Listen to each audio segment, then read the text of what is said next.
So hello dear students. आज के revision के इस सेशन में हम रिवाइज करेंगे chapter reach for the top, poem wind and the poem the snake drawing. Right, so let's start with the chapter reach for the top. And this chapter reach for the top, it discusses about the story of two different personalities from different fields and about their rare achievement. So let us read about the first personality, that is Santosh Yadav.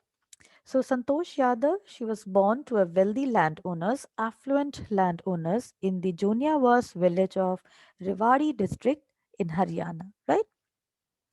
And she was the youngest child, sister to five elder brothers. But due to the traditions followed by their family members, she was forced to study in the village school. She could not go to the outside city school because they followed the custom of sending their children to the local village school. They were also very orthodox and they had very conservative thinking too. But since childhood, she was opposed to the customs and she preferred wearing shorts in opposition to the traditional dresses like salwar kameez. So she was always ready to go against the customs which are very old, which were orthodox, which were baseless. And she opposed those customs from the very childhood. And at the age of 16, just like other girls in the village, she was also forced to get married. But she resisted and she insisted upon getting educated before getting married. So she threatened her parents. उसने अपने parents को धमकाया कि वो तब तक शादी नहीं करेगी जब तक वो proper education नहीं पा लेती है. And thus, she tried to threaten them that she would not get married until she gets educated. She took admission in a school in Delhi, but her parents refused to support her. She accepted it but decided to work part time to fund her schooling fee. So, उसने कुछ नहीं कहा अपने parents से, but she decided that she would work for part time. And finally, her parents, they had to agree to support her. Later on, when the father, he observed the urge in her, the desire in her to get higher education and the passion that she had in her life, he had to surrender. So he started supporting her too. And after completing high school, Santosh Yadav, she joined the Maharani College at Jaipur and she started living at the Kasturba hostel. And there she saw the villagers climb the Aravali hills and she became curious to know that what was at the other side of the hills because she saw people disappearing while climbing. So she went there, and when she saw met those people there, she found that those people, they were a group of mountaineers there, and they motivated her to climb the mountains, and they also asked her to join their expedition, and thus she undertook her first climbing expedition with those mountaineers. And within 4 years, in the year 1992, she climbed Mount Everest. And thus we see that the 4 years journey where she also joined the Uttarkashi Training Institute for Mountaineering. And from there, she regularly went on different expedition. And then finally in the year 1992, she got an opportunity to climb Mount Everest. And it was all because of her qualities of determination, the iron will that she had, the physical and mental strength. All these things also impressed her seniors.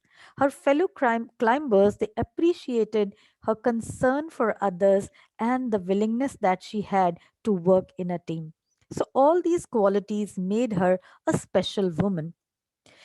And uh, in the story, two examples are also shared showing her concern for the fellow mates, fellow members, that how she saved the life of fellow climber named Mohan Singh by sharing her oxygen cylinder with him.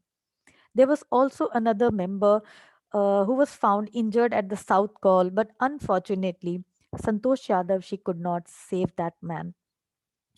And then later on, Santosh Yadav, she also joined an Indo-Nepalese women expedition and she climbed Mount Everest twice, thus becoming the first woman in the world to climb the peak twice.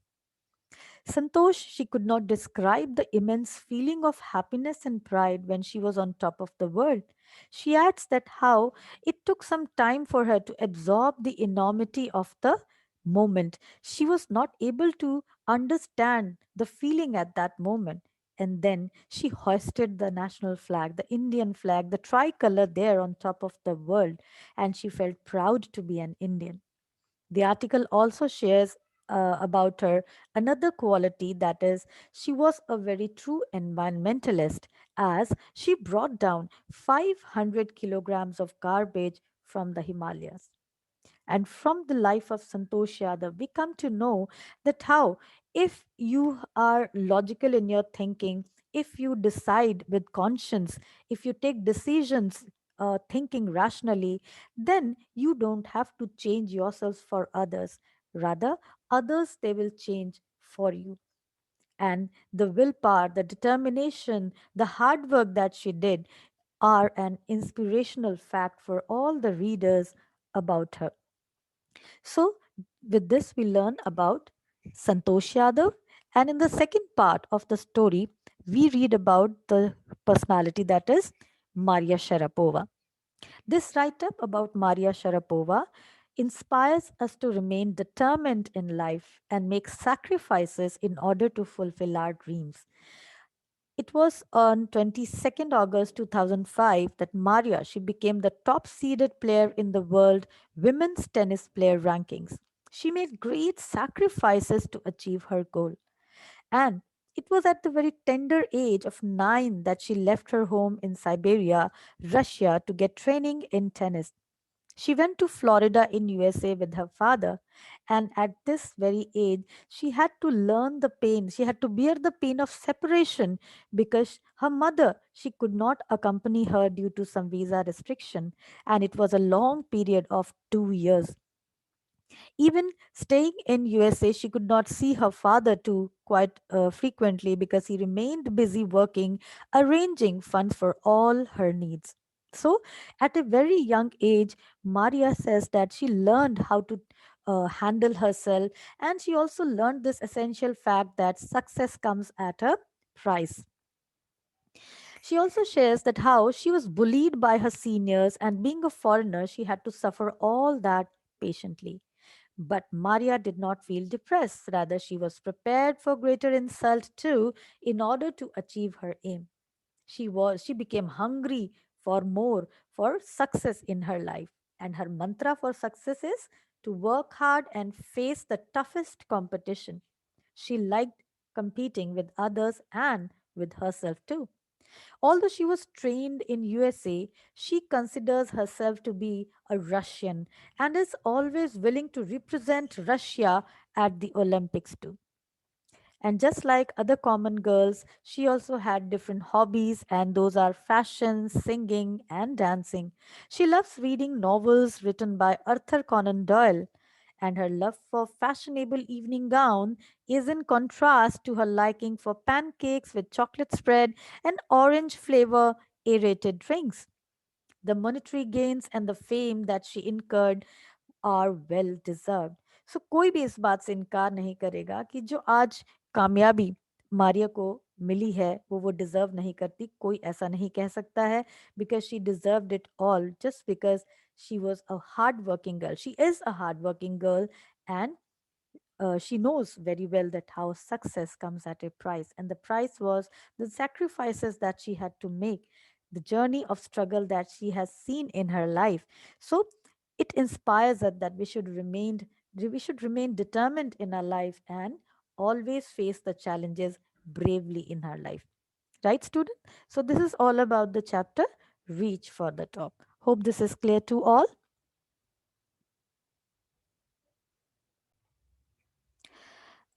Okay, and now we will revise the poem Wind, right?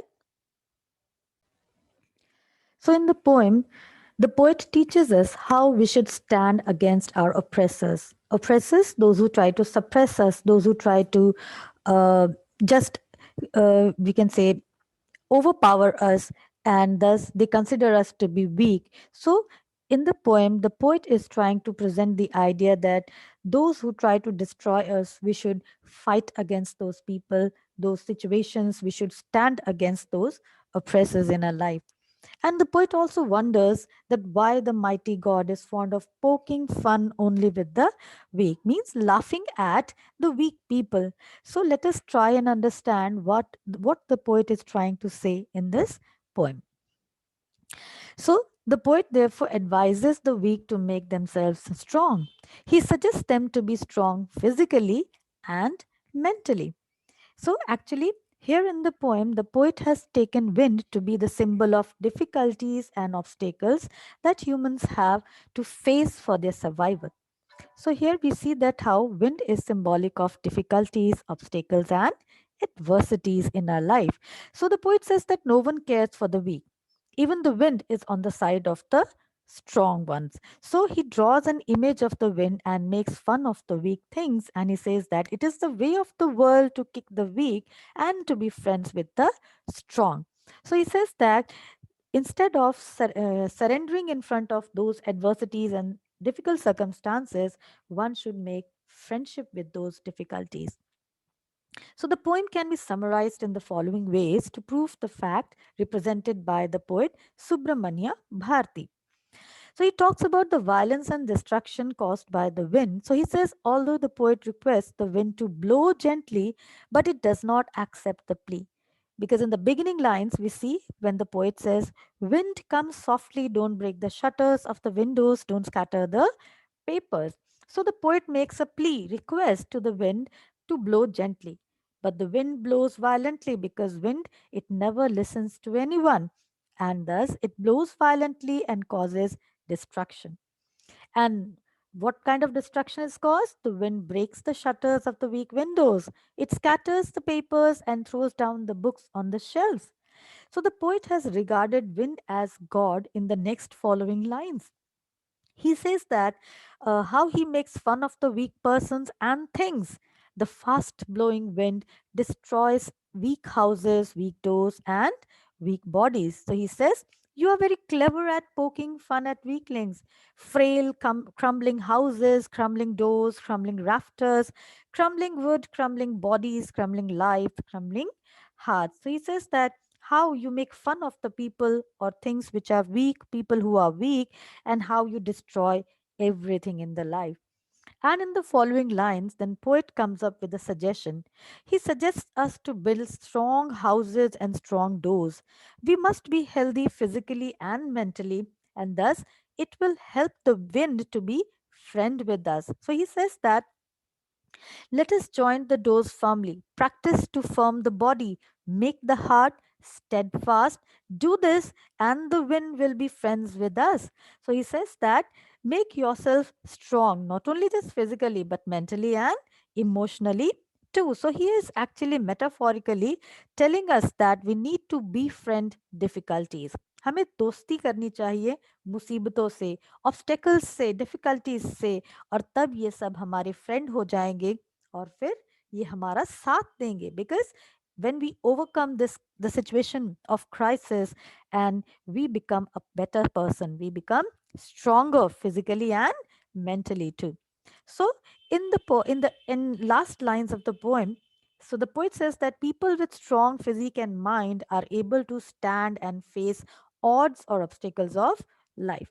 Thus he gives an example also that how the wind blows out weak fires, he makes strong fires roar and flourish. So how we see that, जैसे आप दिए की लौ होती है, हवा का झोंका उसे बुझा देता है, बट अगर कहीं बहुत बड़ी आग लगी हो तो तेज हवाएं उस आग को और भड़का देती हैं. So this way the poet says that we should try to be do friendship with the wind, because the friendship of wind is good, and thus we should praise him every day. We should be thankful to the obstacles and adversities in our life, because it makes us stronger both physically and mentally too.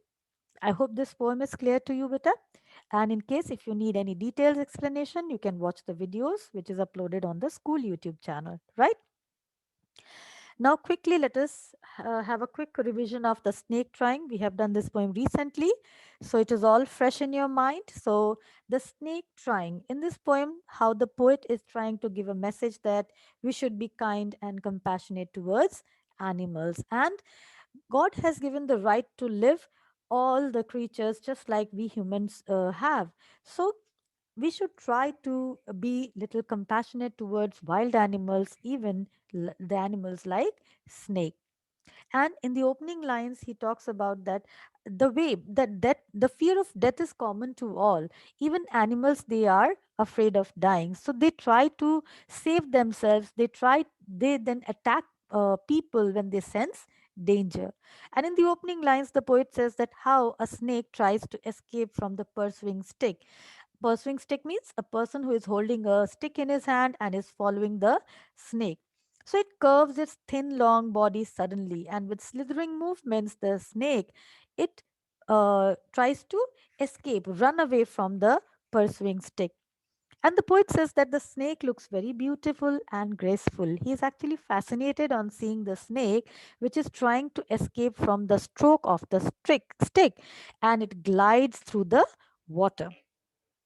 And then the poet says that how the snake it should be allowed to go into the reeds to hide without getting hurt, because he says that this small and green colored snake is harmless even to the small children. So it is not harmful to children, so this snake should be allowed to go. And in the last stanza, the poet says that how the snake was lying on the sand until it is observed and chased away. So, in the end, the snake disappears in the ripples in the green reeds, and thus the poet he conveys that we should not harm the animals in case they are not actually posing a danger to us or creating a threat to us. So, that way, we should be kind and compassionate, and we should allow the animals also to live peacefully. Right, students? So, this is all about today's revision. Thank you.